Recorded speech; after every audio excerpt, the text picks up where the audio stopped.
interest before we get started. So, good afternoon again and welcome. Welcome to the Woodrow Wilson Center. I'm Roger Mark D'Souza, the Director of Population, Environmental Security and Resilience here at the Center. And I'm very much looking forward to our discussion this afternoon on double dividends, population dynamics, and climate adaptation. As you entered the building, just before you got to the security guard, there's a plaque there that I hope you had a chance to glance at. And the plaque gives you a little bit of the history of the Woodrow Wilson Center. So for those of you who don't know, in 1968, Congress established the Woodrow Wilson Center International as the official national monument to President Wilson. So you could visit the Washington Monument, you can visit the Lincoln Monument. Here you're visiting the Woodrow Wilson Monument. And this is, we are exactly a monument with the same status. But unlike a physical monument in the Capitol, we serve as a living memorial to President Wilson and really trying to bring together his ideals around his work and scholarship. And in his legacy, we very much bring together the communities that are doing analytical work, looking at policy relevance and communities of practice. So welcome to the living memorial to President Wilson. And we hope that we continue to be a vibrant community in bringing these elements of together. Most recently, we've been recognized by the University of Pennsylvania's Think Tank and Civil Societies program as the #1 U.S. think tank to watch. And we were ranked among the top think tanks in the world. So yes, we can get an applause for that.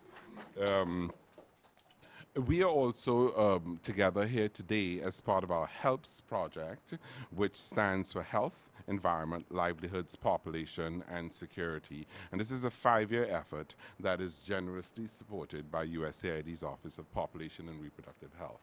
And the topics that we will be examining today around population dynamics and climate change is very much at the heart of some of the core environmental and development challenges that we examine under this project. And we're very honored and privileged to have two long-standing colleagues and friends to talk about these issues for us today. We will start with a presentation by Monica, and then Kathleen will provide some additional framing and discussion for us, and we've built in a lot of time for active engagement and discussion from you. So we're very much looking forward to that. I'd like to start by introducing Monica Dasgupta, who is a research professor in the Department of Sociology at the University of Maryland, College Park, and is a visiting scholar at Population Reference Bureau. As you can see from the background bio sketch that you have, she's an anthropologist and demographer who has explored how family systems shape individuals' life chances. She's currently studying population health systems to reduce exposure to disease and the interrelationships between population, poverty, and climate change. So this is the work that she will be talking about today. Before going to the University of Maryland in 2012, Monica worked at the Development Research Group of the World Bank for 14 years. So builds on a very rich experience that she brings forth in her analysis. So Monica, with that brief introduction, I'll hand it over to you. Thank you, Roger. Lauren asked me to start by saying what sparked my interest in the topic. And I guess what did was that, there's so much work on poverty and so much work on climate change. But both of them tend to integrate population in the business as usual scenario. It's just buried in there. And the assumption is that the UN medium fertility projections, typically the UN medium fertility projections, are what will happen.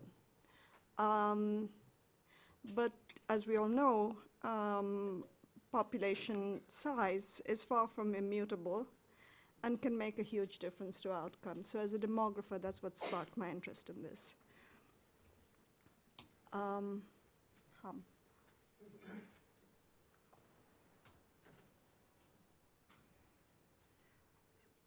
So I am going to talk about some of the, very quickly, what you all know, the difficulties of managing emissions to limit climate change. and then move on to discussing how population growth affects climate change and the implications of climate change, especially for the poorest countries, and what can they do to mitigate the impact of climate change, and how do they gain from having lower fertility. So the difficulties of managing emissions to limit climate change was kind of summarized by this famous bet that Julian Simon, can you hear me? That Julian Simon and Paul Ehrlich took, in which Julian Simon said, you know, technology will overcome all, and I bet you the prices of goods will not rise with population, with increased demand. And Paul Ehrlich unfortunately took on the bet. And then you had all these studies showing that the costs of some non-renewable industrial resources fell sharply over nearly a century while industrial output grew rapidly.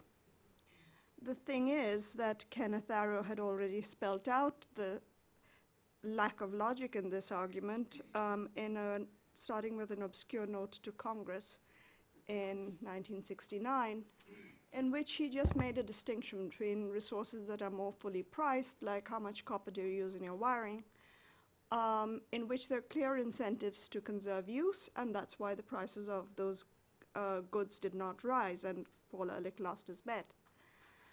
And on the other hand, Arrow pointed out that there are resources that are free or not fully priced, and people have low incentives to conserve their use, and that it's particularly difficult to coordinate the management of common property resources.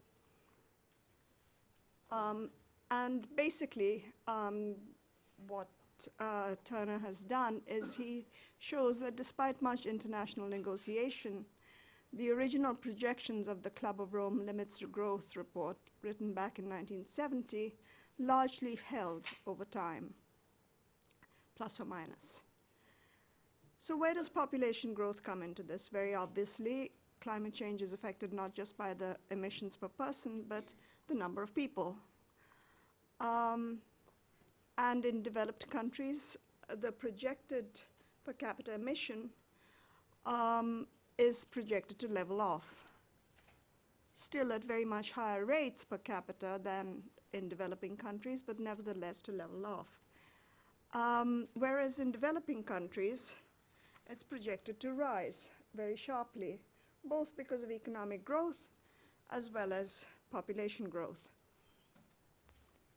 And the number of persons, the poorest countries add to emissions through the rising number of consumers. The UN population projections show a six-fold increase in sub-Saharan Africa's growth during this century.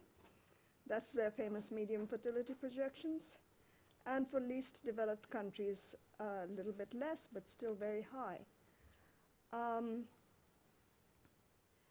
Now, this is on the assumption that even if there is no change in consumption levels, but fortunately economic growth is picking up in many countries, and that means that their emissions will increase per capita. So that's even more addition. And the growth in both numbers and per capita consumption generates pressure to expand production. Tim Dyson did a very nice study in which he estimated that the effect of a 40% reduction in carbon emissions per capita in the developed world between 2000 and 2050 would be entirely offset by the increase in emissions attributable to expected population growth in poorer countries over this period, even assuming no increase in emissions per capita in these countries, which is a very conservative assumption. Now here's where the business as usual scenario comes in. This is the World Development Report 2010, which had a figure showing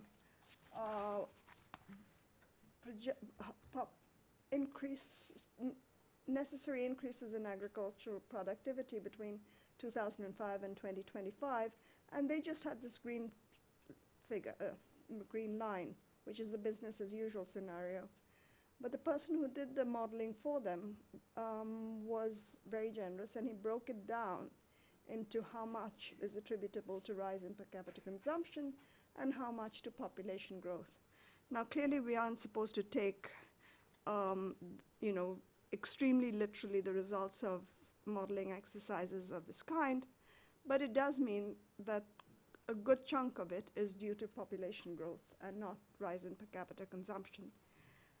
And what the World Development Report showed is that between business as usual and the potential impact of climate change, it's going to make it far harder to achieve.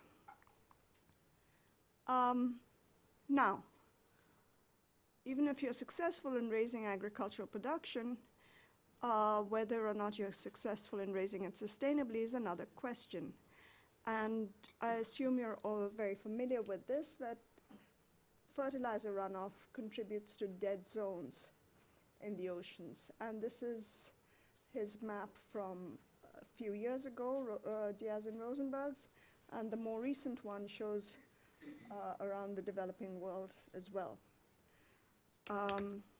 So basically, marine fisheries get deeply compromised while you're increasing agricultural productivity. Turning then to climate change, obviously the developed world is responsible for much of the current stock of emissions making for climate change, but the impact is hardest on the developing world because they're geographically in areas that are already warmer than average. So drop in crop outputs, changes in patterns of water availability, which threaten agricultural cycles. And this affects mostly the poorest people because 3/4 of the poorest billion rely on farming. And people are pushed into vulnerable marginal areas which are arid or, worse still, low-lying coastal areas. And these low-lying coastal areas become increasingly uninhabitable with land salinization and groundwater salinization. You get increases in vector-borne and other diseases, and you get conflicts. And there's a whole bunch of things just outside giving you a lot of detail on this, so I'm going to flip on. So the effects of population on the prospects of poverty reduction are quite deep, because basically what you can achieve is entrench the poverty that already exists and pull more people down into poverty. So what can poor countries do to mitigate this impact? There's a bunch of options that are essentially beyond the financial and administrative reach of the poorest countries, building coastal barriers or safety nets and so on. Then there's a bunch of options that are potentially affordable for them, which is improving disaster management systems and population health systems. But these are potentially affordable, but they require considerable administrative and technical capacity, which many developing countries don't have. And so the most tractable option that, in a way, they're left with is reducing fertility, which is relatively inexpensive, relatively simple to implement. We know a great deal about how to do it from a huge amount of experience, including experience with poor countries with weak administrative and fiscal capacity. So it can be done in settings where improving disaster management, etc., is difficult to do. So how did the poorest countries gain? They gain because it helps mitigate, lower fertility helps reduce future climate change, and they gain because it helps reduce poverty and increase the pace of economic growth. It needs to be stressed that clearly the poorest countries do not owe it to the world to reduce fertility, to help slow the pace of climate change, given the excesses perpetrated by others in the past and currently. But lower fertility does help them to mitigate the impact of climate change. It reduces the subsequent additions to global warming emissions, which benefits them, given their geographical location, more than the developed world. And it helps reduce poverty and increase the pace of economic growth. So you have more resources to cope with climate change and fewer people living in places that are extra vulnerable to climate change. At a micro level, there's a lot of work showing that for women and their children, expanding access to contraception helps break the intergenerational cycle of poverty. And surveys show that in countries like the Philippines, where family planning programs are very weak, there's a very strong connection between being poor and having unwanted fertility.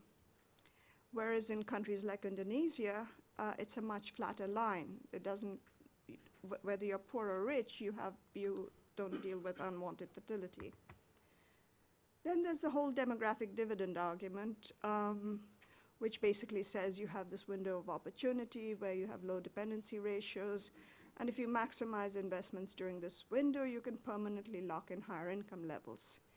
This needs good policy settings. So what people do is sometimes go around the world saying, what you need to do is reduce fertility and become South Korea, with all the institutions in place. Now, this is a pretty intimidating message to receive.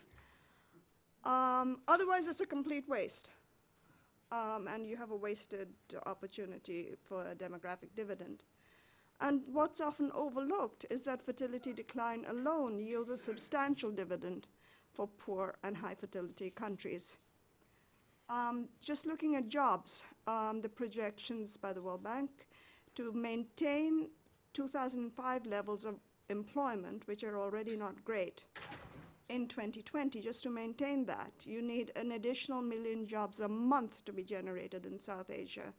And in sub-Saharan Africa, you'd have to increase it 50%.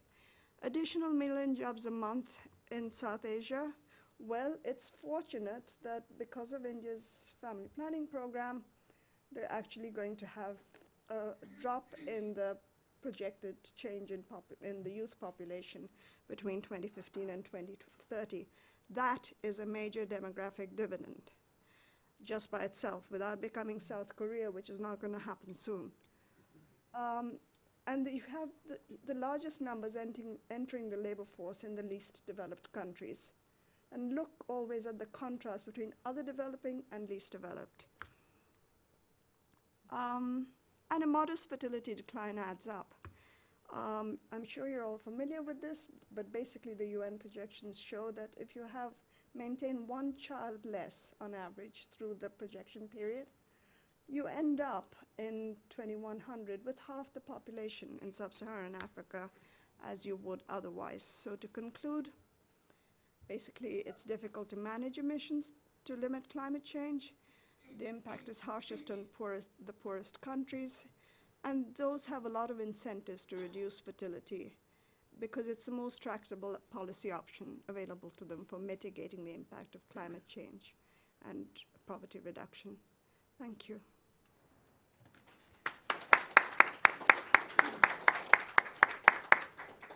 Thank you very much, Monica. It was good to hear you go back to the time of the Simon Ehrlich bet. I remember those days.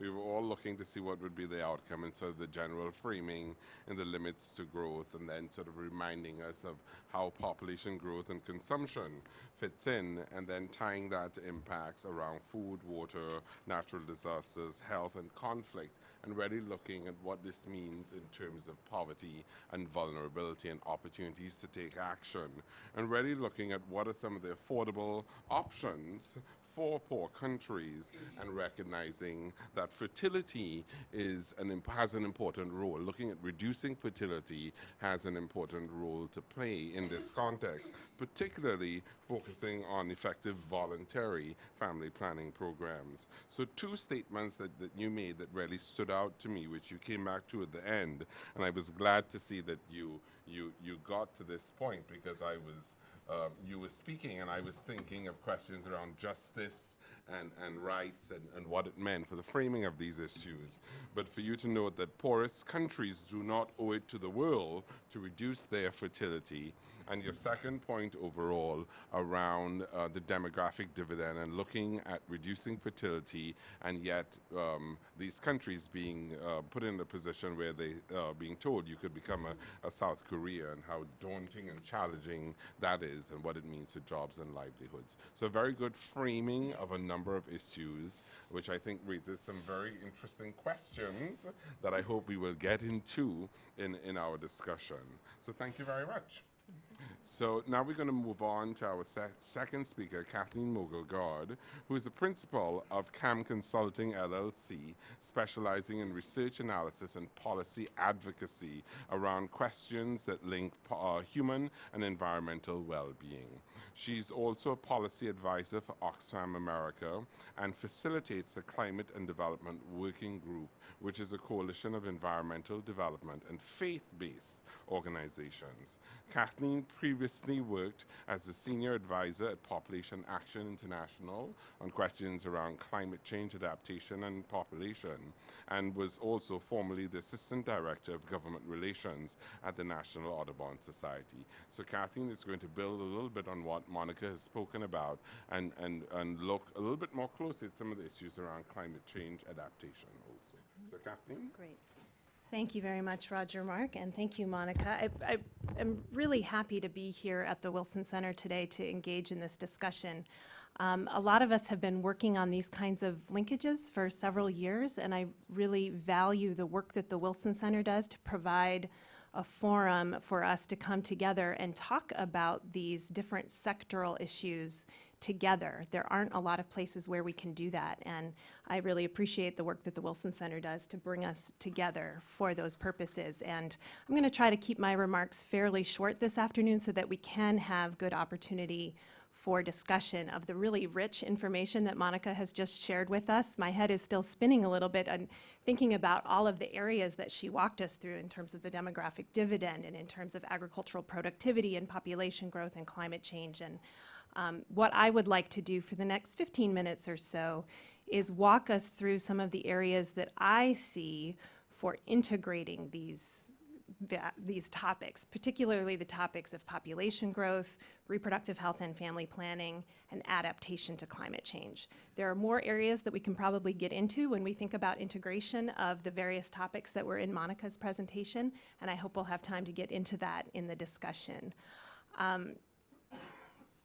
I also wanted to, before I jump into this, a lot of my background has been working on reproductive health and rights. And I know in Monica's presentation we were talking about fertility levels and what that means for development outcomes. I also wanted to really highlight the fact that ongoing discussions of fertility, ongoing discussions of access to reproductive health and family planning, this is something that is very much with us as we're talking about things like the post-2015 development agenda. And these issues are clearly very important because they have connections to overall development outcomes. But I also want to emphasize that these are, access to reproductive health services and family planning is something that is seen as a basic human right in its own right.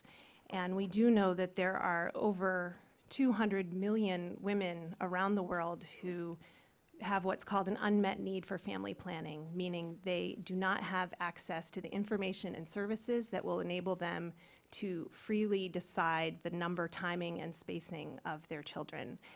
This is an issue that is, it's been an ongoing challenge. That number of people with women with unmet need for family planning around the world continues to rise. So I am excited about making these kinds of connections because I think making these kinds of connections can help to broaden the base of support about the importance of meeting unmet need for family planning and reproductive health services around the world. Clearly, we've not been able globally to mobilize the financial resources or the political will to meet these kinds of needs. And not only that, I'm convinced that when we're looking at things like climate change, vulnerability, and adaptation, we will get better results when we're thinking about population dynamics and when we're thinking about access to reproductive health and family planning and the ways that that can contribute to adaptive capacity. So with that little bit said, I'm going to get down off my soapbox, and I will walk us through what I see as a framework for thinking about how we can better integrate issues of population dynamics, reproductive health and family planning, and climate change adaptation in particular. So as Monica's presentation helped us to understand, population and climate change vulnerability are clearly linked. We know that population size, composition, and spatial distribution around the world is constantly changing. And that these changes do have implications for climate change exposure, sensitivity, and adaptive capacity, the three elements of vulnerability. We know, for example, that population density in coastal areas is increasing at a rate higher than in other areas. We know that there are growing proportions of populations that are dependent on rain-fed agriculture for food security or for livelihood strategies. And we know that when women and families don't have access to health services, that has lots of implications for household resilience and adaptive capacity to the kinds of changes that are coming with climate change. And again, high fertility and unmet need for family planning affect individual and household resilience. We know that high fertility and lack of access to health services is connected to things like household health in general, maternal and child health, that it's linked to things like ability to obtain education, to livelihood strategies, and all of these things are the building blocks of resilience and adaptive capacity. And yet, when we're looking at the way climate change vulnerability assessments are done, they rarely include detailed population trends or reproductive health needs.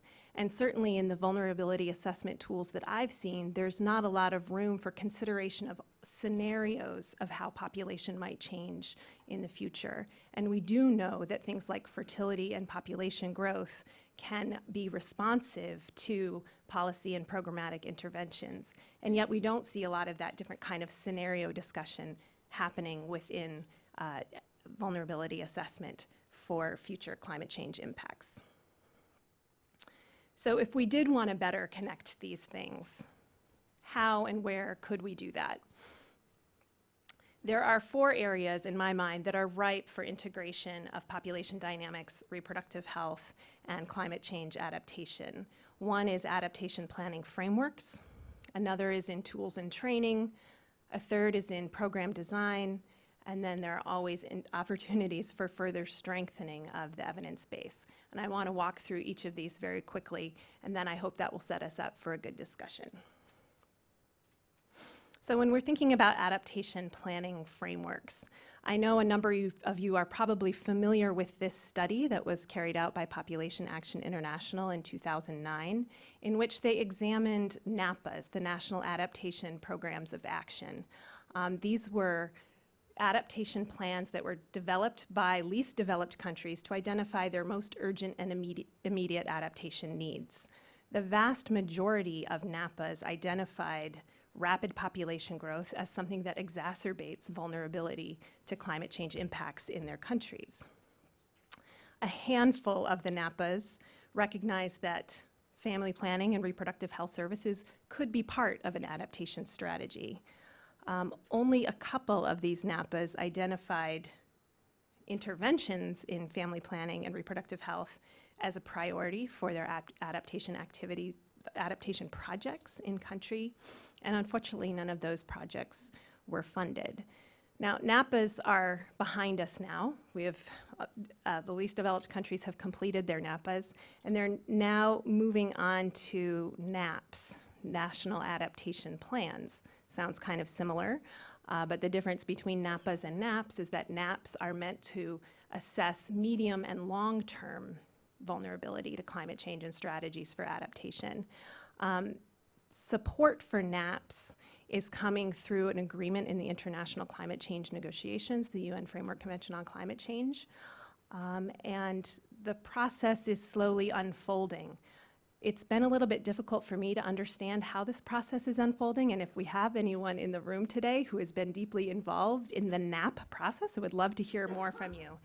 But what we have seen is that a global support program for least developed countries has been established by the UN Environment Program, the UN Development Program, and technical guidelines have been developed and regional trainings have begun to help support least developed countries in developing their national adaptation plans. In my mind, this would be a place where there could be a lot of good education and training and scenario planning that relates to population trends and reproductive health needs. It's a little unclear to me if that's happening. I know a lot of us felt that with the NAPAs, that was a real missed opportunity not to have those things incorporated, and I'm hoping that we won't have another missed opportunity with the NAPs. My understanding that this is a process that is unfolding slowly over time, and it would be wonderful to see greater consideration of population dynamics included. And that's, of course, very much connected to tools and training. If there are going to be regional trainings for the development of national adaptation plans, we need to have things to plug into those training programs that help climate change planners, development planners, really think about the way population scenarios and reproductive health needs fit in. This, of course, is part of a classical problem that we have of people being in different sectors and not being able to talk across sectors. So there is a deep need for tools and training that can help folks who are scientists or dealing with the physical aspects of climate change understand some of the social dimensions related to population dynamics and reproductive health. We have seen a little bit in terms of tool development and training materials. This is an example of training materials that were put together by the United Nations Population Fund and Population Action International. It was applied in Malawi, really sitting down with representatives of NGOs and the government in Malawi who are thinking about climate change adaptation strategies, and walked through the tools and information for how to incorporate considerations around population dynamics, including fertility, reproductive health, and family planning. The United Nations Population Fund has gone on to develop some additional tools that can be applied in this realm as well. And I don't know if any of you were here at another event here at the Wilson Center this fall, where the representatives from the United Nations Population Fund and some additional scholars presented a book that they had put together called The Demography of Adaptation to Climate Change. They also talked about an online tool that has been developed called Pop Climate, which is really focused on mapping and spatial analysis of demographic trends to better understand climate change vulnerability. I mentioned at the beginning of my remarks about vulnerability assessments, and I think this is an area that is still a great need for better understanding of population dynamics and reproductive health needs. On the screen here, you see two examples of really great tools that have been put together to assess vulnerability, particularly at the community level. And these are two tools that really dig more deeply into some of the social aspects of vulnerability, including gender, and the particular disproportionate vulnerabilities that women may be facing, as well as their capabilities in terms of coping with climate change impacts. Unfortunately, with both of these, it missed an opportunity to dig more deeply into women's reproductive health needs and their access to reproductive health services, not included in either of these vulnerability assessment tools, unfortunately. We've seen a little bit of tool development. This is an example of a very brief piece that was put together by the World Wildlife Fund and Population Action International to use internally with their own staff who are doing vulnerability assessment and adaptation planning to prompt them to think about demographic futures as well as women's access to health services and how that connects to vulnerability, and therefore how that would connect to their structuring and design of adaptation programs. I still feel that this is an area that is ripe for a lot more work to better institutionalize an assessment of population dynamics within the context of vulnerability assessment. A third area for integration is in the area of program design. And in particular, for me, I see a lot of opportunities when we think about community-based adaptation programs, which in the climate finance landscape, there is a chunk of funding that flows toward community-based adaptation programming. A number of us here in the room have done a lot of work on population health and environment approaches, or PHE approaches. There are vibrant networks of NGOs and civil society and governments in places like the Philippines, in East Africa, the PHE Ethiopia Consortium, that are developing these comprehensive, integrated, community-based approaches that try to address challenges related to population dynamics, lack of access to health services, and environmental degradation at the community level. These projects have been supported by USAID and other donors over the past decade. And as I said, they aim to meet the health and development needs of often remote, underserved communities while sustaining the natural resource base that those communities depend on. And a key component of these PHE projects is an explicit focus on addressing this unmet need for family planning among women in these communities. This is a really robust, rich area of practice, and there's all the time more and more information being collected about lessons learned from these approaches and how to do this most effectively. A lot of us feel that there are a lot of similarities between what we see in PHE approaches and community-based adaptation. Some of the common elements include a focus on community engagement in participatory processes to identify needs and implement appropriate interventions at the community level. And they prioritize underserved communities that are highly dependent on natural resources that, of course, are extremely vulnerable to changes in climate over time. PHE approaches and CBA, community-based adaptation, place a premium on supporting community stewardship and sustainable use of natural resources, and they are grounded in multi-sectoral assessment, planning, and implementation.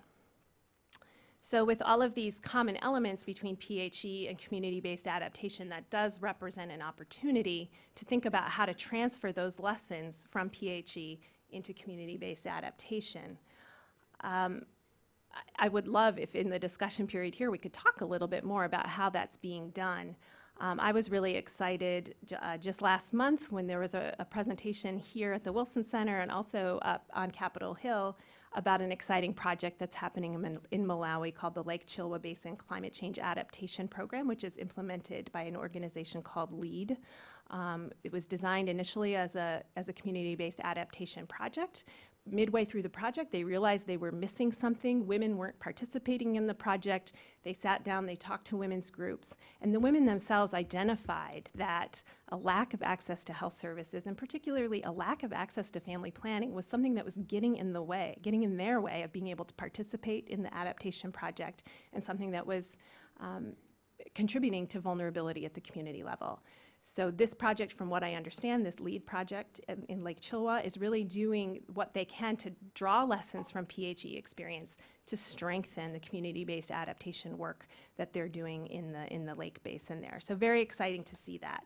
I would love to see more examples like that, but to my knowledge, I've not yet heard of other community-based adaptation, explicit climate change adaptation programs that are incorporating lessons from PHE. And I would love to, for our discussion, to maybe get into a little bit, how could we institutionalize community-based adaptation program design in a way that could incorporate lessons from PHE experience? And finally, I wanted to talk just for a few minutes about strengthening the evidence base, because certainly when we want to merge these kinds of fields, being able to have as much evidence to share that can convince skeptics or just help people understand that if you're not considering population dynamics and access to health services and reproductive health needs, you are not designing the best possible climate change adaptation approach that would bring you the best outcomes. I do think that evidence about these linkages is growing, but more is needed. There was a really groundbreaking study that was carried out at Population Action International a few years ago that sought to understand how communities themselves are thinking about how population is changing, how that contributes to vulnerability, and how their access to health services connects to that. This study was carried out in Ethiopia, focus groups in several different communities in different regions that really helped to document the ways in which communities themselves were perceiving population trends and access to health services as connected to their ability to cope with the kinds of changes they were experiencing, weather-related climate changes, mainly in the case of this study. And yet we don't have a lot of evidence about how meeting family planning needs contributes directly to adaptive capacity. We can connect the dots between the ways in which meeting family planning needs can contribute to educational outcomes and to livelihood outcomes and to health outcomes that we know are at the basis of resilience and adaptive capacity. And yet the direct connection has not been very robustly documented yet in the published literature. I also think it would be critical for us to be able to see more literature on the linkages in peer-reviewed publications so that it is reflected in things like the Intergovernmental Panel on Climate Change assessment reports. This, of course, helps to boost legitimacy and better mainstream these ideas within the scientific community that is focused on climate change. The fifth assessment report is coming out in pieces, as I'm sure many of you know. I believe the Working Group 2, which is the working group that focuses on adaptation, is coming out later this spring. And it actually does note a couple of studies that have been carried out, particularly that study related to the NAPAs and the ways that population growth was seen as a factor that exacerbates vulnerability. So exciting to see that, but I think we need more. And as we're coming around to the sixth assessment report, I hope we will see a more robust literature that can be incorporated there. Population Action International continues to lead some really great work, working in partnership with research institutions in the Global South to really document how population dynamics, climate change, and sustainable development are interplay at a national level. Population Action International has worked with partners to document these linkages in several countries, and I would encourage you to check out their website if you want to further explore the good work that they're doing in that area. I think that further applied work is also critical. As I mentioned before, we haven't seen a lot of climate change adaptation programs that explicitly are linking population dynamics or reproductive health. And so we've not been able to see in practice the ways in which integrating these things can be done in vulnerability assessment and adaptation planning. I am excited about that LEAD project at Lake Chilwa in Malawi to be able to begin to really explore how that can be applied in terms of understanding a baseline and where those trends head over time. And we need to do more to be able to design, implement, and document adaptation programs that have a reproductive health component. I am going to close there. I know that's a lot for us to think about and to talk about, and I'm hoping we have still a good amount of time for discussion. So thank you very much.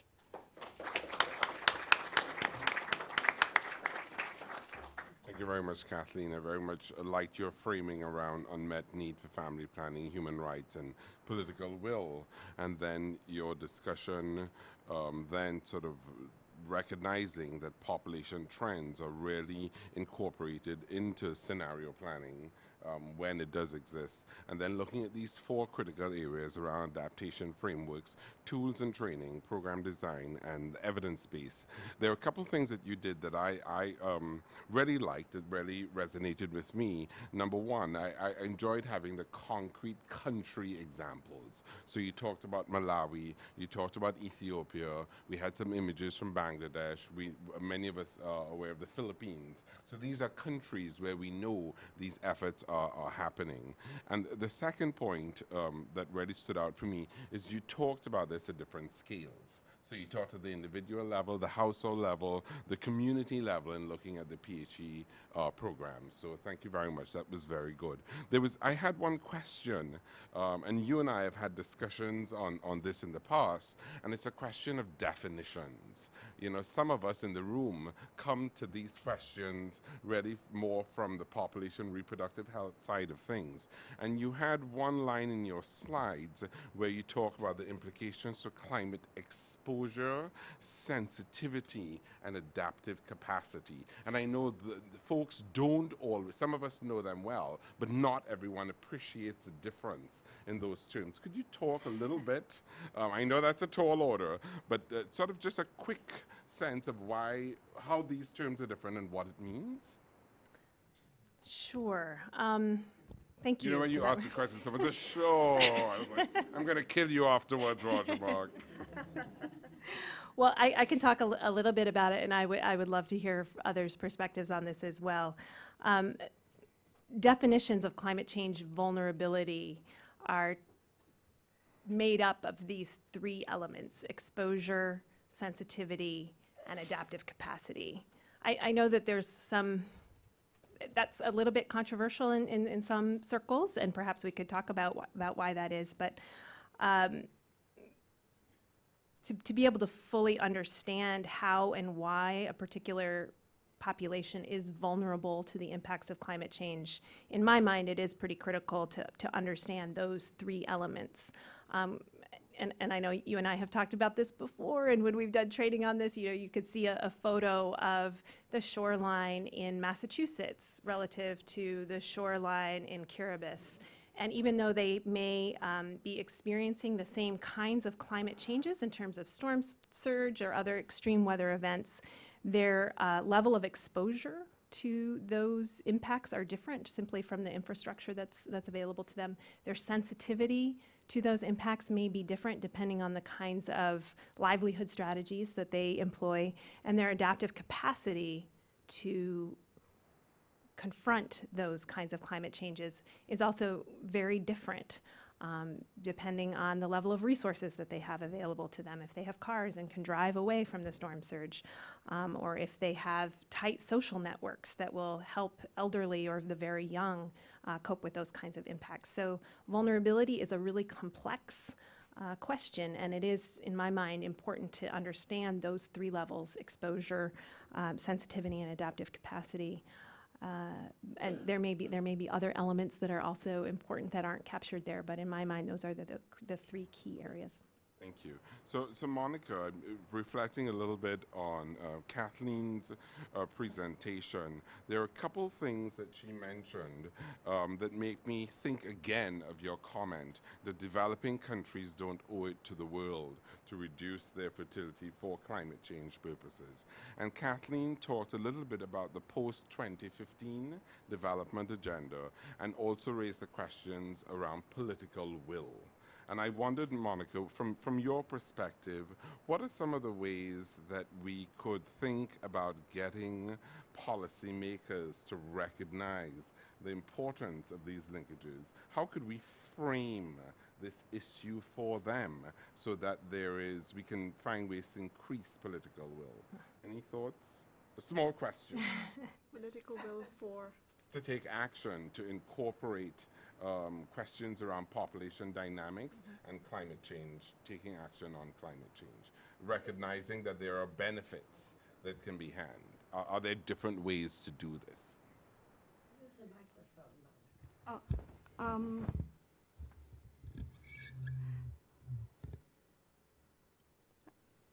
I haven't really got an answer to that because I haven't thought about how you get them to think about it in terms of climate change, more in terms of poverty reduction, which has been the more conventional issue. But I think it's so my question then is I think is it that would a be good entry very point? hard. That's a very good entry point because it's so evident that there's a lot for them to gain from that. In terms of climate change, I suspect people's hackles would rise in many developing countries, and especially the poorest ones, because they would say, you created this, and now you want us to do something about it. Right. Meanwhile, back at the ranch, our rains have failed, and our crops are failing, and we're being drowned, and you won't allow in migration. So I don't know that that's a great entry point. And that's been typically where one reason why, the main reason why most of the climate change discussions have failed is that nobody wants to pay a tax, a carbon tax. Nobody wants to do that. But another reason is that there is a divide between the developed and the developing world on this issue. So it may not be a great entry point, but the poverty is very easy. Okay. Could I add a little Please. bit on that Yeah. question? It's really interesting. Right before we started, Monica and I were talking a little bit about how the U.S. government is engaging on questions of climate change, and particularly the U.S. Congress. And your question in particular, Roger Mark, makes me think of an experience that I had just last week in dealing with a congressional office that was working on a resolution that dealt with, for International Women's Day, which was last week, and thinking about women's vulnerability and capacity, and kind of they wanted to be able to shape some of the language that talked about vulnerability to disaster and women's capacity to cope with disaster, including changing weather patterns. But they were reaching out to me because they wanted to be able to cite some data in the resolution, but they wanted to make sure that the title of the report did not have the term climate change in it, which I think is just really illustrative of some of the challenges of, as you're saying, Monica, tying these issues into climate change in some political circles can be very difficult, and in some ways being able to make these connections and talking about how it connects to poverty or how it connects to disaster risk reduction or other things, that only gives us more tools in the toolbox to try to be able to advance these integrated approaches. And certainly from the perspective of financial flows to least developed countries for adaptation, it's been my experience in talking with some of the folks in least developed countries who are working on the front lines here that it's clear to them that adaptation is not just about building a higher sea wall, but that there are all of these kinds of social dimensions of vulnerability that also need to be incorporated into adaptation projects. So to the extent that the social issues can be incorporated without turning it into a who owes whom to do something about climate change, keeping the focus on how can we strengthen societies to cope with the kinds of challenges that people are experiencing now, I think it only strengthens the hand in terms of thinking about those responses. Great, thank you. I have lots more questions, but I'd like to open it up. So as you can suspect, we have a camera at the back of the room. We are webcasting the event. So as we come around, my colleagues will come to you. I'd ask you to use the microphone, introduce yourself, and give your affiliation. So if we can start here, and then we'll go here. So Benjamin, you can already come on. Thank you. I'm Helen Rafael. I taught environmental science in China for a few years, and I have several questions. First of all, most strikingly in my mind is all night long I kept waking up and hearing on C-SPAN radio Congress, something like 28, I think it was, almost 30 members of Congress were talking about climate change very convincingly, very cogently, all night long. And I'm wondering, you're aware of it, of course, and do you think it will have any sort of impact in the United States? My second question has to do with the fact that China has had a one-child per family policy for some time, and they're suddenly running into a shortage of worker-age people, and a great many older people as their health has improved. And since you want family planning, I'm wondering how you would deal with a question like that where they're kind of overdone population change. Okay, thank you. Yes, please. Hopefully this is on.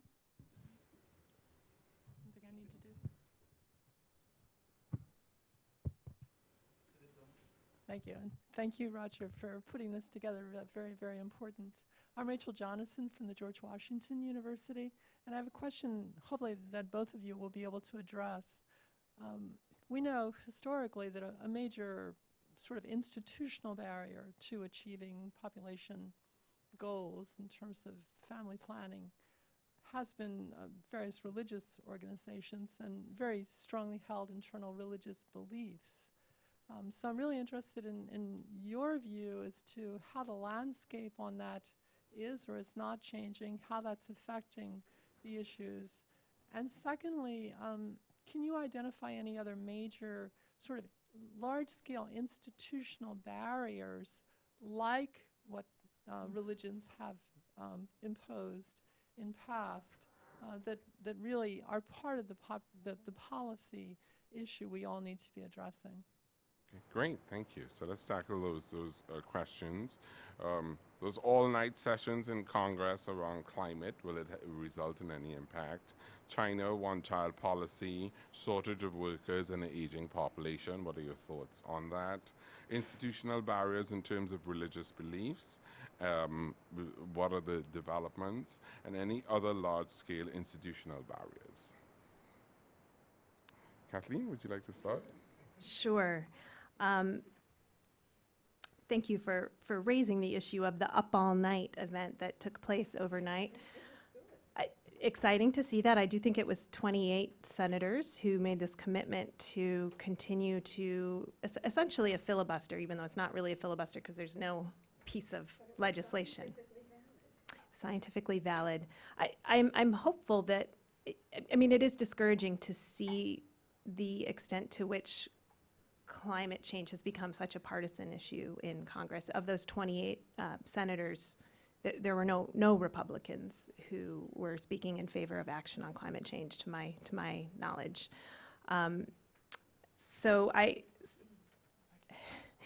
if the question is whether I see that as a hopeful thing, I do. I mean, I think there are a number of things that have been happening that really focus attention on the urgency of climate change, and I hope that will result in action. I was really encouraged by the President's Climate Action Plan, which was released this summer, that outlines 3 priorities in terms of reducing emissions domestically, building resilience domestically, and then being a global leader on climate change. Unfortunately, it's not. Again, it's become a very partisan response to the President's Climate Action Plan, and yet I do think it's based in evidence and has some really important elements that lead toward innovation and extending policy solutions that even address some of the things that we've been talking about here today in terms of the integration. I was also really encouraged to see the President's budget request that came out last week has a resilience fund in it of $1 billion. I think we're seeing this administration kind of upping the ante on the urgency of taking action on climate change. And that resilience fund, again, is more about just the hard infrastructure. It's looking at trying to better understand how communities are likely to experience projected impacts of climate change, and not just on the physical side. Thirdly, I was really encouraged to see the Secretary of State, John Kerry, on Friday, just last week, issued his first policy guidance of his time as Secretary. This is kind of my understanding, it's a somewhat rare thing to do, to issue policy guidance, and it was all about climate change. And ensuring that climate change is being integrated across all of the priorities of the State Department. He outlined several key elements in that policy guidance, and one of them, the one that I was really encouraged by that relates to the content we're talking about today, was the need to integrate climate change with other priorities. And he says, better integrating climate solutions into cross-cutting challenges, including women's empowerment, urbanization, conflict, and national security, and our own management and operations. So these are all things that I see as very hopeful signs. I wish I could feel a little bit more hopeful about the Congress and their prospects for implementing comprehensive climate change legislation sometime soon, but I'm not terribly hopeful about that particular aspect of our current situation politically in the United States. Sorry, I went on kind of long on that one, but I did want to raise some of these important and interesting administrative initiatives that have been coming up. Did you have anything that you wanted to say about China's policy? Monica? Yes, you mentioned that they may have overdone the population change, and it's a rapidly aging society, and they're beginning to run into labor shortages. I'd just like to point out that without in any way wanting to defend the mechanisms used to achieve this fertility decline, that it wasn't a one-child policy. That was for a very small fraction of the population. Mostly, it was more than that. But more importantly, they still have poverty and unemployment in the hinterland, despite a third of a century of blistering growth. And they'd have much more of that if they hadn't have managed to get the numbers down. And any population that undergoes fertility decline, voluntarily or coercively, will age. It's just part of the situation. But what they've done is that in the meanwhile, while they had this very youthful population, they really raised living standards hugely and transformed their future prospects. So on balance, whether or not one approves of the means, it certainly did help a lot with. Well, there are so many kinds of population dynamics. That Yeah. was one kind. Planned Parenthood. Right, I thought that was your question. You have to design it. So you have to design it so carefully all over the world in so many different countries. All right, I mean, the whole topic today, right now, is your population dynamics with regard to climate. I don't want to talk. Well, you can't design it so carefully around the world. I think China's the only country in the world which had the capacity of people on the ground to police what's going on, to design it in that sense. You can't have designer policies in most settings. It's not easy. It's not possible. It's not just not easy, it's not possible. On barriers? Any thoughts on barriers? Institutional barriers to So what? institutional barriers to an uptake of reproductive health service delivery, family planning services, religious barriers. I could provide a few comments on the question of religious barriers, and certainly the role of the cultural role that religion plays in a lot of parts of the world does encourage high fertility, large families, or perhaps dampens the level of empowerment at the individual level for women to be able to assert their interests when it comes to number, timing, and spacing of children. It's something that I've seen in a number of the places that I have witnessed programs, but I also have witnessed programs in some of the most religious or the most Catholic parts of the world. I did a fair amount of work in the Philippines, and while there is a national policy in the Philippines that comes down very harshly on modern methods of family planning and public support for modern methods of family planning, that really there was very much at the national level. And when we came down to the community level, and you're on a small island that it's a fishing community that's reliant on the local fishery for livelihood and food security, I remember very clearly having a conversation with a parish priest in a community there who said, I am so concerned about the ability of of my parishioners to have, to essentially survive here, that he was completely behind a clinic that supported a broad method, a full method mix of family planning services for women and families in that community. And certainly in a lot of the most religious countries in the world, we see that there is high contraceptive prevalence rates. So I think in some instances there are definitely barriers there. It's not overall, it's one that can be overcome, and I think that probably happens on a case-by-case basis when folks are assessing the options they have before them. I don't know if there's more that you wanted to add on the religious. that religious barriers seem to be most effective when they're politically driven, when they come from above, and they put a block on moving forward. On the ground, as you said, in the Philippines, but similarly in Latin America, priests have not put barriers to it because they see what's going on around them. And similarly, in the Middle East, in North Africa, there's been fertility decline everywhere.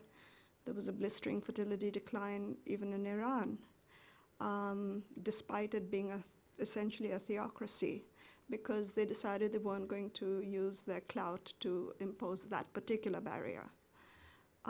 So it's really driven from above. I don't know how much these barriers work at the ground level. Just to come out to the example in the Philippines, it's interesting to see that what was originally proposed as a reproductive health bill has now become law. And that has been the result of advocates working for more than a decade to move this forward. And part of what they have done in the Philippines is very specifically to reach out and engage religious leaders and have them go to other project sites to see how this really gets to improving people's livelihoods and opportunities. And it was funny in the programming, they talk about these religious leaders as positive deviants, and how they can build on that idea to have them serve as leaders who can bring others on, but also made it a very political issue and mobilized the political elite that resulted in the bill actually becoming law. So it's a very interesting case study. What about the question on other institutional barriers? Any other large-scale institutional barriers?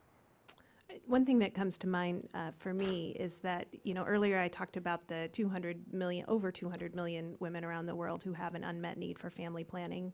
And a chunk of that problem is that, or that challenge is that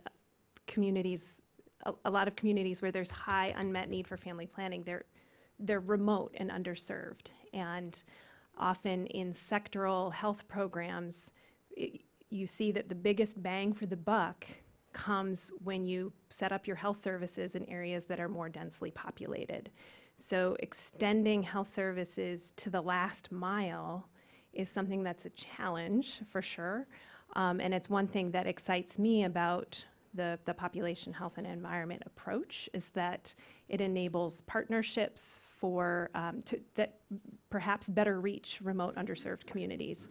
In some of these communities, there is already an environmental partner doing conservation work, because often these are areas that have high conservation value. And it's exciting to see partnerships happening where either staff members of those conservation organizations are trained to deliver messages around health, or to provide referrals, or to even work with a health partner to bring a mobile clinic to those communities. So to me, that's one of the institutional barriers that I see, that in sectoral programs there is this focus on bang for the buck, which points you toward more densely populated areas. I could just add, Kathleen earlier had mentioned some of the work that Population Action International had done. They had done a series of case studies looking at Malawi and Kenya. And one of the major institutional barriers, they did a review of overall development policy, climate change policy, population policy, and disaster mitigation policy. And did a series of in-depth interviews with policymakers and donors. And one of the major obstacles that came out of those analyses was questions around policy coordination. Huge, huge problem when we try to bring these issues together. So I think we have a question at the back, and a number of questions here. So, Hi, my name is Abdullah Ahmed. And can you speak into the mic a little more? yes, my name is Abdullah Ahmed, and my question is, you spoke about evidence-based policy planning. I just wanted to know how you collect that evidence. Is it based on case studies? Is it, some other way of collecting data? And how do you then deal with diverse institutions, diverse cultures, diverse societies to actually deduce a policy that's applicable, whether it's applicable to the aggregate or to specific country. How do you do that? So, for instance, you mentioned Ethiopia and Malawi and the Philippines. Whatever evidence that you collect from that, how is that applicable elsewhere, and what do you do with that information? Thank you. Okay, great, thank you. We had some hand up in front here. Hi, this is Kim Lovell with the Global Population and Environment Program at the Sierra Club. Last night when the senators were speaking on the Senate floor regarding climate change, we did some social media work through the Sierra Club linking family planning to climate and talking about the fact that family planning can help fight climate change, both adaptation and mitigation solutions, and got a lot of backlash from that. We had some conservative groups pounce on us and say Sierra Club's advocating for population control, given the advocacy that we did on behalf of this family planning linkage. So I guess my question is around sort of value added of connecting these two, both kind of controversial issues, family planning and climate change, from sort of a policy and advocacy perspective. If perhaps it's more strategic to be working on this integration with sort of on the ground work and some of the behind the scenes kind of policies, or if there really is value added to making this linkage publicly through our advocacy, through policy work in a really outward facing way, or if we're kind of taking away from one or the other sectors by linking them to another controversial issue that folks jump on board to attack. Okay, great, thank you very much. I think up front here. Hi, my name is Moushmi Chaudhry. I'm from the World Resources Institute. This is a really exciting topic, linking population and climate change. I completely agree, it's not done enough. And I was just, I have more of a comment rather than a question, and I'm wondering whether a safer entry point into policymaking and decision-making would actually be looking at more of spatial issues and population migration, rather than family planning, just because, you know, we see a huge trend of people moving from rural areas, from agriculture to urban areas, doing a lot more diverse type of work. And I'm wondering how to best connect that with climate change, because agriculture is the second largest contributor to greenhouse gas emissions after fossil fuels. And if we see this trend moving, where people are moving to urban areas, what does that mean? Not only for climate change adaptation, but also population dynamic issues. Okay, thank you. And Jason? And then we'll answer those and then come to some more. Hi, I'm Jason Bremner from Population Reference Bureau. And I guess thanks to both of you for some great presentations.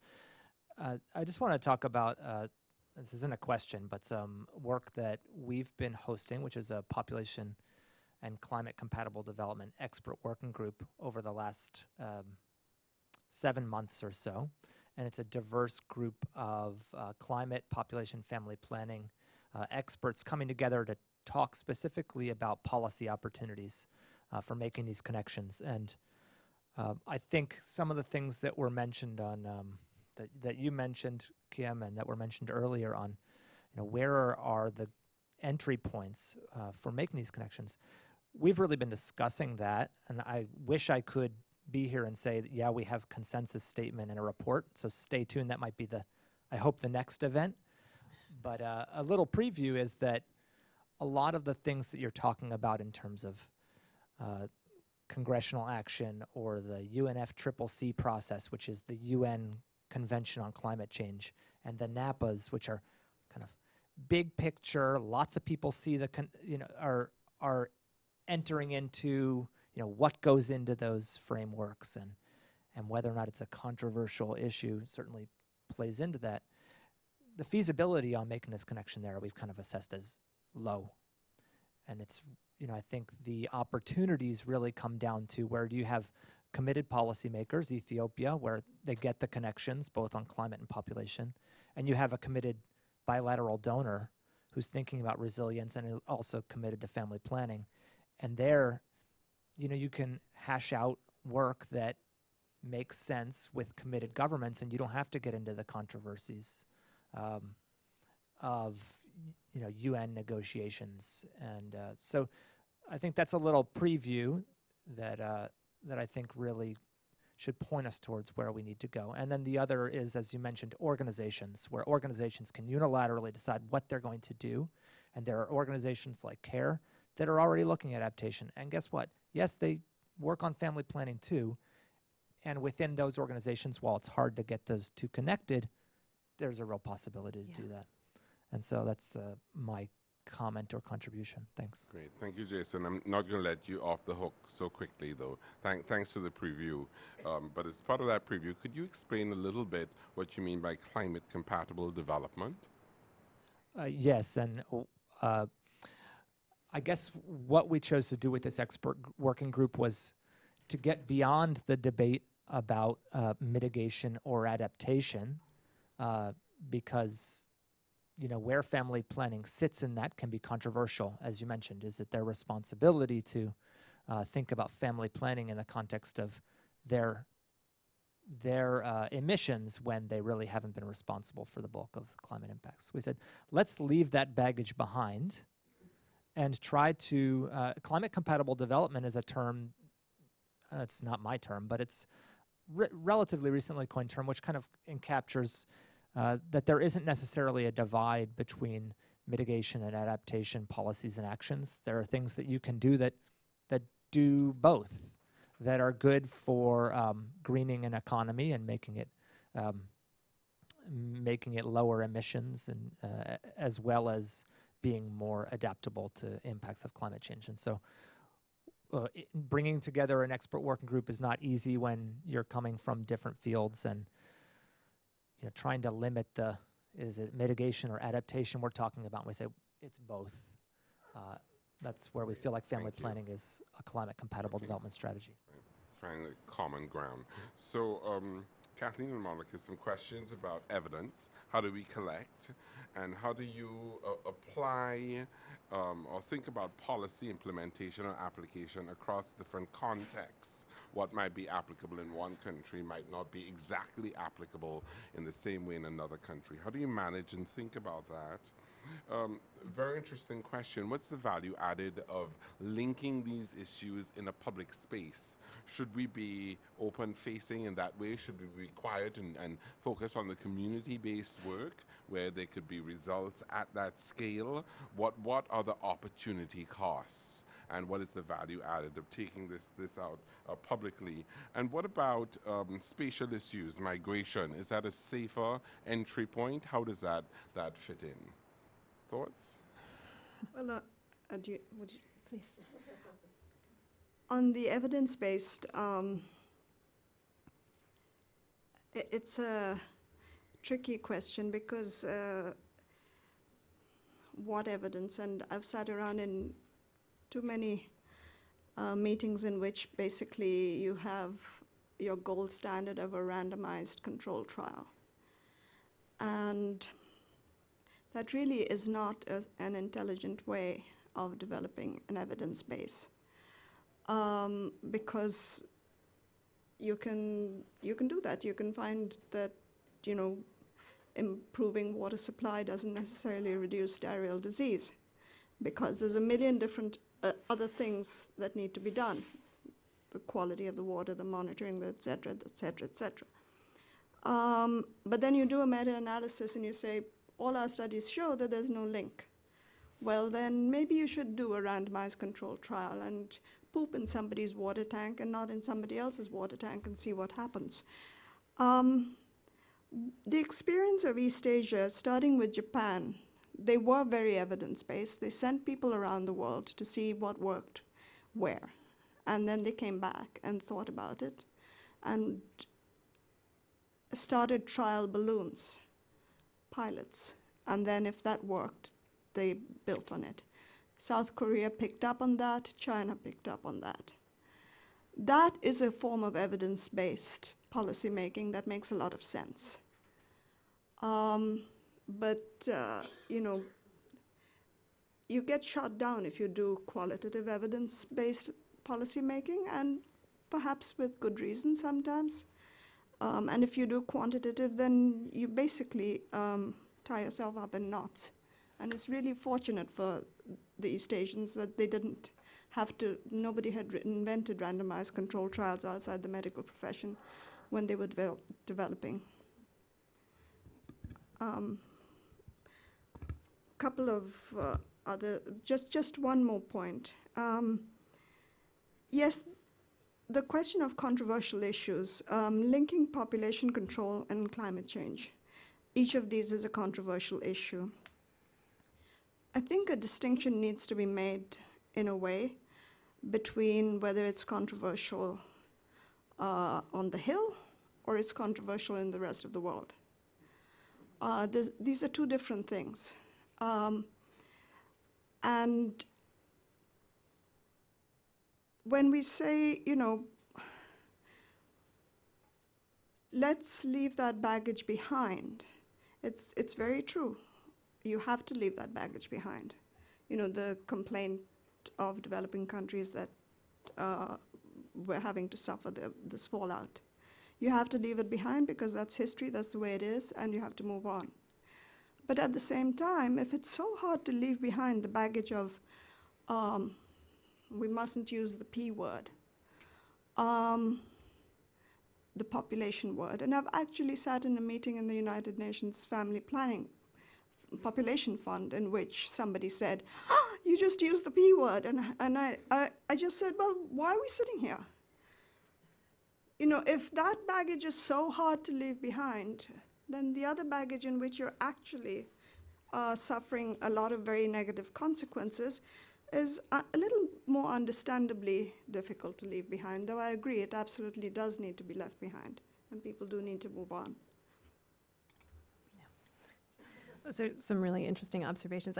I would love to come, I will answer a couple of these questions, but I would love to hear more from you, Monica, about how qualitative evidence gets shot down a lot of the time, because I feel like that might be relevant to the kinds of things that we're talking about today. So if we could come back to that, and we'll make a note to come back to that. Kim, thank you for that question, and I know that this is something that we've talked about a lot in terms of where are the best, most strategic places to be drawing these linkages to encourage policy and programmatic change that better connects these things. And it's not surprising to me that if the Sierra Club tweets something about how family planning contributes to climate change solutions, that there might be a little bit of backlash from that. I think that doesn't necessarily mean that it shouldn't be done. I do think that even in Congress that is pretty intractable on both of these issues right now, there is something to be said for creating that space for discussion. And if there's no one creating that space for the discussion, I think it just leaves a vacuum for there either to be less responsible messaging around what these linkages are, or leaves a vacuum for the next generation coming up not drawing those connections. And I think that we have talked a lot about how for younger generations, they don't have any baggage to leave behind, and that these kinds of connections do make a lot of sense to them, and they don't seem controversial. So I really commend the efforts of the Sierra Club to be public about what these linkages are and to put some of those edgier messages out there to create that space. So I do think there's value in doing that, even in a place like Congress where it may not get us anywhere, but just in terms of creating the messaging, creating the space for that kind of conversation to happen, and for allowing a generation that feels like these linkages make sense and want to be able to talk about them in a very open way that doesn't have the baggage is valuable. So thank you for that, and I'll have to look in the tweetosphere to see what kind of backlash came from that overnight. The spatial issues. I thank you for that comment. I think that's a really important point, and it is kind of interesting how now we're using these terms in this round of questions about controversy and safety and that kind of thing, but the spatial issues are absolutely critical. And I think for making a connection with the communities that are highly active in thinking about scenario planning for adaptation, the spatial piece is absolutely critical. I showed earlier in the presentation that work that's being done by the United Nations Population Fund. Their demography of adaptation to climate change volume that was released this fall is mostly about trends in urbanization and understanding spatially what is happening with population. It's less kind of thinking about population growth, but more about how population distribution is changing. And of course, the distribution is changing because it's growing too. But that pop climate tool that they've developed is for GIS folks. It's amazing. When we did the presentation here with UNFPA in the fall, it's just kind of really amazing, groundbreaking spatial analysis tools that enable better adaptation planning on that front. Unfortunately, it can be difficult to then connect the dots back to overall population growth that is driving some of those changes, and then the policy and programmatic responses that might alter the path of population growth in the future. And I feel like we need to continue to be able to draw those connections so that there can be a larger suite of comprehensive solutions that lead to outcomes that reduce vulnerability. I was really interested, and this is a little bit off topic from today's theme, but WRI did publish a report not too long ago about scenarios for food security in sub-Saharan Africa, and I was really encouraged to see, this is one of the first times that I've seen something like this in thinking through broader approaches for food security in the future. It wasn't just about how to increase productivity or how to get better seed varieties that were going to be able to withstand increasing temperature and drought. It also talked about the demographic future and some of the social issues that connect to the demographic future. And one of the recommendations coming out of this WI report was to better understand how health service delivery and family planning services were going to affect population futures in sub-Saharan Africa. And that to me was really encouraging to see a group like WRI stepping out on that and really jumping across sectors and thinking about comprehensive solutions. And I think we need to be doing that more and more in the climate change adaptation space as well. Thank you. Let's get some more questions. Yes, please. If you can wait for the microphone. Yeah, I'm Ethan Goffman from Sustainability, Science Practice, and Policy, which even I forget that name sometimes. But I want to talk because all of these big factors we're talking about affect each other, so projections can change. I don't trust like projections of population growth or GDP growth, but I think as environmental impacts get worse, and we don't know what rate they're going to do it at, but like more hurricanes, droughts, we see pollution in China, it affects everything. I think GDP growth is probably going to be a lot smaller than thought.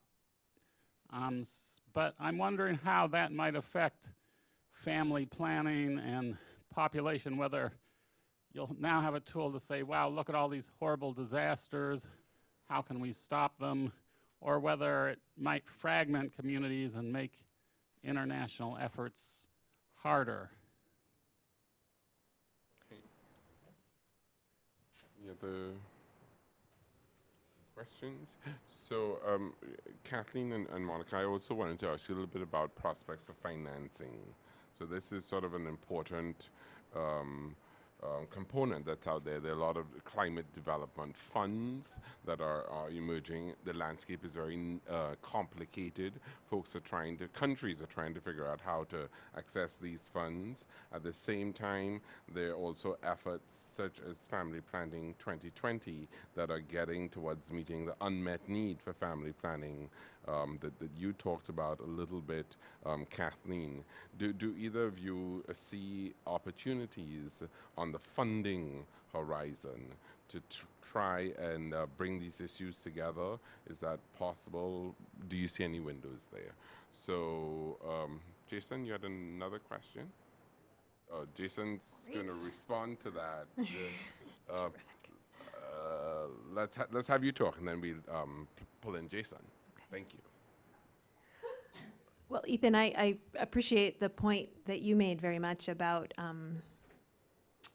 especially when we're looking at projections of population growth or growth in GDP? How much can we trust these things? And are they likely to play out given the scale of the kinds of changes that we're likely to see? And I just wanted to share one example. I was talking with some of my colleagues at Oxfam who are working very much on food security in sub-Saharan Africa, and wondering to the extent to which they are thinking about population projections by 2050 in thinking through strategies for long-term food security in some of the countries in which Oxfam works. And in some sub-Saharan African countries, especially after the new UN population projections came out this past summer, those projections were revised upward for a handful of countries that are priorities for food security planning.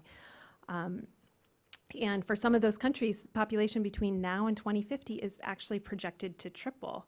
And I had put up on the screen some of the countries and their population projections through 2050. And some of my colleagues at Oxfam were rightfully kind of shocked by that, but they also noted that, well, that country's population is not actually going to triple. That's the projection, but the country could never accommodate a tripling of population. So something else is going to happen. There will be massive outmigration. There will be maybe some sort of civil unrest or other really frightened, in their minds, something's got to give here before this population triples. So I think it's important for us to keep that in mind in thinking through scenario planning and understanding all of the implications of how population might affect GDP, how population might affect urbanization rates and outmigration and all of those other patterns. We can't simply take them for given, for sure. And it's much easier with population than with climate change. You mentioned the link between climate change and disasters. It's much easier to make one-on-one links in population than on climate change. But I'd love to hear what Jason was going to say. Jason, on the funding side? Just on the financing side, one of the specific topics that the expert working group has been looking at has been financing options. Are there opportunities to finance family planning through different climate change policies or funds for adaptation? And again, that's something that's still in discussion by this group. But I think one of the things that was, I think, quite shocking to the family planning groups that were at the expert consultation was that climate advisors, a local group, came here that knows quite a bit about climate finance, and they spoke to the group and they said, what climate funds, which was kind of the first question. There aren't, the climate funds have not lived up to their promises, so there aren't a lot of funds out there. And those that exist are very tied up in bureaucratic agencies where alterations of the guidelines are very challenging and difficult. So things like the Green Climate Fund, the least developed country fund, Yeah. which funds the NAPAs and what's going to fund the NAPs, Yeah. which are both at the Global Environment Facility, Jeff, our experts say, low feasibility is, I'm not going to say impossible, but low feasibility, and that the better options are with bilaterals and governments that are a little more progressive in terms of how they're thinking about these connections. So again, that's kind of where we've landed on a lot of the finance options. So we're not done with that conversation, but I'm not too optimistic for the UN funds. Yeah, and it continues to be very complicated, and folks a lot of it is stymied, and there are lots of conditionality questions. It gets very complicated to access those funds. If I could just add a little bit on that, I would agree. I mean, everything that I've heard about the financial flows from the Least Developed Countries Fund for NAPAs and what's happening with the national adaptation plans also a lot of challenges, and being able to define either reproductive health or family planning outright as an adaptation strategy is something that's also very complicated, because there are additionality clauses on the funds, that the funds are really supposed to support only those things that are above and beyond development interventions. And so all very complicated. But one thing that gives me hope around that too is that there is such a push with funding, especially once the Green Climate Fund gets up and operational, that these are funding that is supposed to support country-driven strategies. So there's a push on country ownership, and the extent to which countries themselves define what their adaptation needs are, those are things that climate change finance will flow to. I mean, we looked at the NAPA's countries themselves within their national adaptation programs of action had not identified reproductive health or family planning as something within a project that they wanted funded. And so that gets back to the tools and training and the other kinds of evidence base that we could be putting out there, and doing the kinds of country level or community level training that helps people who are thinking about climate change adaptation begin to think about interventions in the reproductive health space as something that is an adaptation strategy. Great. Well, thank you. I think we've had a very rich discussion. There's sort of two general areas that sort of come out for me as we think about climate mitigation and adaptation and linking it to these broader social issues like population dynamics. We had a lot of discussion about what are the points of entry and what's useful in terms of thinking about how you make these linkages. Is it on the poverty side? Is it livelihoods? Is it spatial issues like migration? Is it disaster mitigation? So it's interesting to think about how we position these issues and who ultimately is our target audience, who are we trying to influence, and what's the appropriate point of entry. So I felt that we had a very good discussion on a range of issues around that point. The second point that really came out for me was when you get to the policy and program application. How do you do that realistically? How do you roll this out? What is the evidence base? What does it mean for messaging? And what are the possibilities of really getting towards improving people's lives, reducing vulnerability, and positioning individuals, communities, and societies as agents of change? And we talked a little bit about opportunities around resilience framing, around climate compatible development. So I think I'd like to invite you to join me in thanking Kathleen and Monica for a rich and engaging discussion.